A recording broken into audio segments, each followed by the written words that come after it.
Buongiorno everyone, Arsenal 1, Newcastle 0 here at St. James's Park. Let's get through these player ratings. Martin Dubravka. I thought he made a couple of good saves. I don't think that was much he could have done about the goal. Poor goal line clearances are quite a few times. Sloppy. That was like passes out and goal kicks just going straight out of play, nowhere near anyone. Yeah, pissed me off that. Wow, that was bad.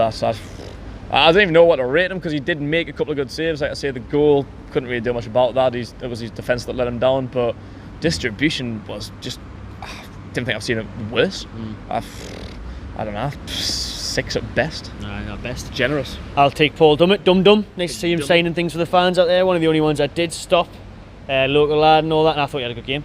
In the sense of when he was getting stuck in, he was sliding in, doing his usual hoof it, but he was sliding, he was doing well. He coped with Arsenal very well, I thought, on the flanks. Some young, attacking players there. He did very well. He didn't really get caught out too much. No, got stuck in. I liked it. I'll give him a 6 though because we got beat. So you're not getting any more than that. No, I don't think anyone's getting more than that. Manquillo.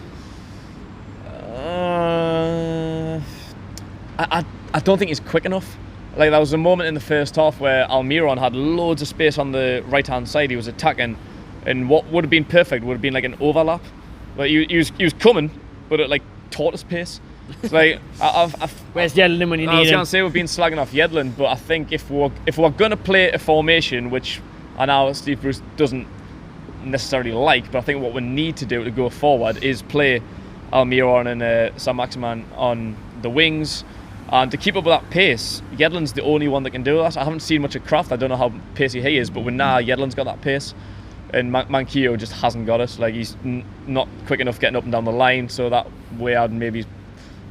We spoke about our starting 11 and that. Like, I've been rating Manquillo, but I think going forward, maybe Yedlin might be the guy. Defensively, he's not solid. But hopefully Kraft, if he's any. Yeah, I think we need to see what he's like against Norwich. I'd like to see him start against Norwich, or at least get some game time. So for today, Manquillo 5. Fabian Shaw, probably the worst game I've seen him play Newcastle shit. I just thought definitely he was caught out for the Aubameyang goal. Massive gaping gaps. He just looks way off the mark. His passing was so shit. He's renowned for being able to pick out that nice pass across the field. He couldn't even make a fucking 6-yard on the day. Nowhere to be seen. Slow, sloppy. 2. Remember that shot he had? Why did he do that? About 45 yards out, just bah! I was like done it in anger or something. It was just like you were nowhere near. Like, he scored the world against Burnley, but he had momentum there. The ball was in front of him. He was running with it. It was the right thing to do. Too far out. Too slow. He slashed at it. Shocking. Very poor performance from the day. Lascelles. I don't think he was too bad. I thought he did his usual captain duty. I think he commanded his defence well, but to be fair, he didn't really. He was alright. I thought his positioning was alright. It was just the rest of the defence. Like, there was just no shape. No. And as the captain and as that central figure in the middle, you have to do better, really. If that's your responsibility, if you're the captain, you're the central figure in the back 5, you need to be the one that's going to create that shape and keep everyone in position. And today that wasn't there, which may not necessarily be his fault, but as a leader, it wasn't good enough. 5. Matt Ritchie, shite today. Terrible. I really didn't rate him today at all. He normally puts in a reliable shift. He's a guaranteed 6 and above normally, but goodness me, I don't know if he's sick of that wing back role now, because he seemed to try and get on the ball more second half when he got pushed further forward. Didn't even know what position he was in. But he was just shocking the day, man. Really, really poor. Giving away fouls, giving away the ball a lot. A lot of times when he was always running the direction of where the ball was going. Stop, turn, have a look around. He was just passing back, running into blind alleys. 2. Yeah, that. Shelby.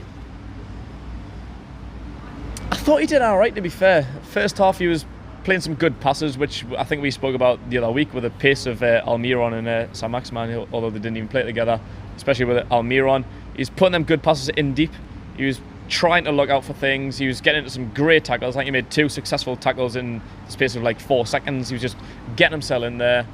But it just wasn't really good enough. He was the first one off, which was a strange substitution for a fucking left back. I don't know what that was about. I'm assuming he must have been injured or something. Like, I don't think he deserved to come off.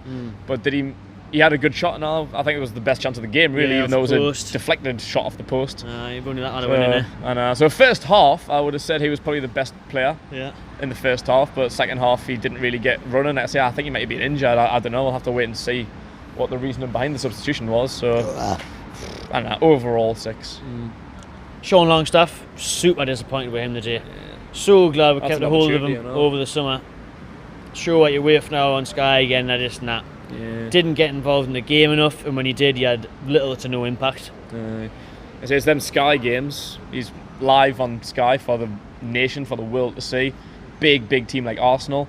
If you want to, I suppose maybe it's a bit of a good thing for us. But if you want to prove, Guy didn't sign him for 50 million now, man. If you want to prove you're worth 50 million and you want to play for England or like Man United or whoever, these are the games you need to step up. He could have bossed. Your own form of the day, you bossed at midfield because Arsenal's midfield was way off what the starting would be if they had everyone fit. Definitely so. So I mean, 3.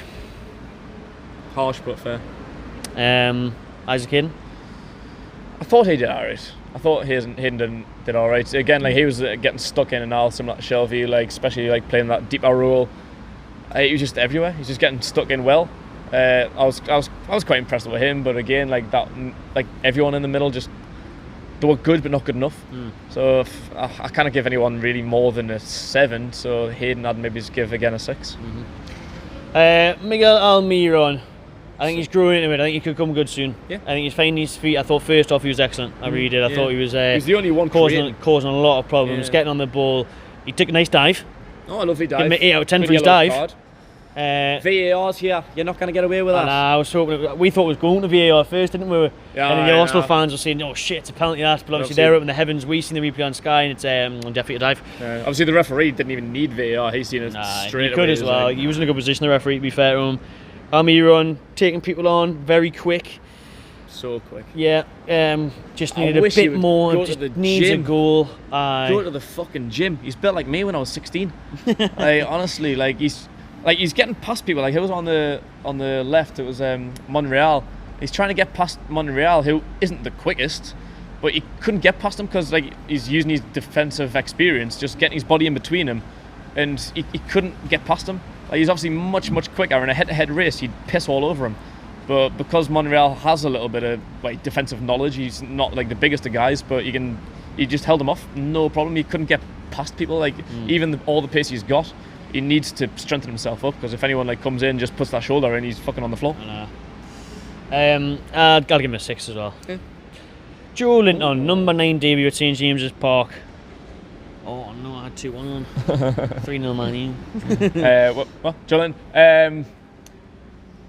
He did alright, but he needs broken into the Premier League, and a game against Arsenal isn't the best time or place to do that, especially in a pissing down atmosphere here. It's like Preston all over again. And Preston all over again. It's pissing down. He's literally like Santiago Munez playing in the dirt. Like I say, Arsenal, first time in front of practically 52,000. It's hard. It's a lot of pressure, because I think he will feel the pressure. Big price tag. He's the only striker we've got. He's we're looking at him to score goals. So the pressure, Carroll hopefully comes back. The pressure on him's immense. So I thought he did all right. I thought he handled it all right. He is looking strong. He was holding up play well, passing well. Got a couple of shots off. He had that one shot we mentioned before where he did all the hard work. He looked really good. He was like dancing in and out of defenders, using his feet really well. He just had to put it either side of Leno. Just went straight to him. So 6. 6, aye. 6s and 2s there at St James's Park. Subs quickly. St Maximin did well. Very fast, very technical, very skillful, as we'd all imagined. End product, put a good cross in, no one on the end of it. We mentioned that in the review. Shot straight at the keeper. Got a pretty decent shot though. I just didn't get enough power into it. I'm looking forward to seeing more of him. He can have a 6 as well. I'm not sure who else came off the bench. Was it Willems? A bit of a fault for the first goal. Reacted slow. He probably needs game time as well. Don't want to be too harsh on him. What would you say? 4. Jeremy's afterbirth, according to that analogy. Handy. Anybody else come off the bench? 5. I can't remember. It was Longstaff came off on it. Oh, that was Sam Maximin. I don't know. If they did now anyway. We got beat. I know. Steve. What was Steve Bruce quickly? First game in charge changing his spot. I thought his substitutions were bizarre. And how was he running out of options there? Where was Kate? I don't even. Midfielders have come on because the subs were bizarre. It seemed like the players, the formation was out all over the shop once the substitutions came on. Like the defensive line was poor. Like I say, we mentioned that before. If Rafa was there, would the defence have been that sloppy? Probably not. So he's lining up. The defence was poor. His substitutions were bizarre. I don't even know what position people were playing in towards the end. I think Matt Ritchie was playing either centre mid or number 10. Yeah, like a right winger floating all over. I've got no idea what happened, so I've got to give Brucey a poor rating, I'm afraid. Maybe he's a 3. Aye. 3 for Brucey, not 3 points for Newcastle, unfortunately. We'll go again next week, Norwich away. Drop your comments below, play our ratings. Cheers for watching, remember to subscribe and enjoy yourself.